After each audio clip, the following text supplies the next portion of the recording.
I tweeted about this yesterday, but these last minute ads from the Harris campaign that are like, vote for me, it'll be our little secret. I won't tell anyone.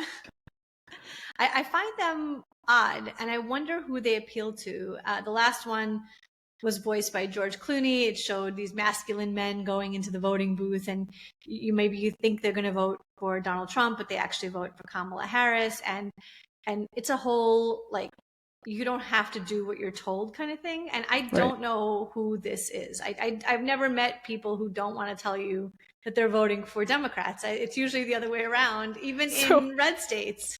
Yes. So I know a lot of liberals and a lot of conservatives. Like you, I grew up in a liberal town, but I am conservative. So I have like two very different circles that sometimes overlap.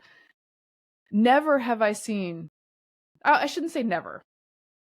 Almost never have I seen a social cost for saying I'm voting for the Democrat for president. Exactly. Even again in red states, I don't think in Florida there's a social cost for it. I know people who are voting for the Democrats, and they live in Florida, and that's just, a normal thing. We see Harris signs. My kids point them out. I say, yeah, people, can vote for whoever they want. And that's how it goes. It's an interesting closing message to me, because they clearly think that there are shy Harris voters out there who need to be nudged to the polls. Now, what's interesting about this to me also is that for the last few elections, pollsters had a hard time polling Donald Trump supporters. And they've had that hard time because there was a social cost to saying you're voting for the garbage Nazi, right? It was, you're voting for Hitler. How could you tell that to a stranger on the phone?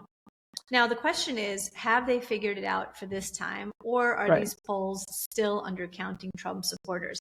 If they are undercounting Trump supporters, we actually might have a landslide on election night. That's the big question.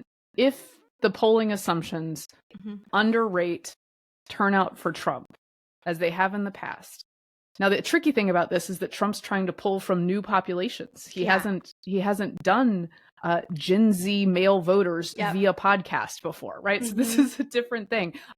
Minority voters, by the way, Reading, Pennsylvania is a majority Latino town in Pennsylvania that he will be going to today on that quest.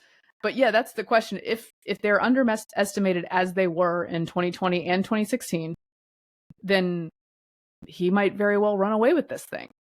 But if the assumptions are correct, or maybe if they figured it out, yes, then it really is quite even.